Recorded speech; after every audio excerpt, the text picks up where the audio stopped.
Hey guys, today I'm going to show you where the fuel pump fuse and fuel pump relay are located for this 2008 Chevy Impala. If this video is helpful, can you smash that thumbs up button and leave a comment down below for the YouTube algorithm? It really helps out a lot. So the first thing we need to do is pop our hood.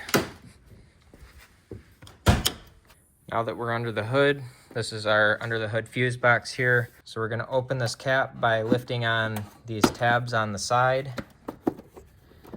Then you can pull this lid right out of here. So on the back here, there is a legend or a key. You can see right here is the fuel pump fuse and the fuel pump relay.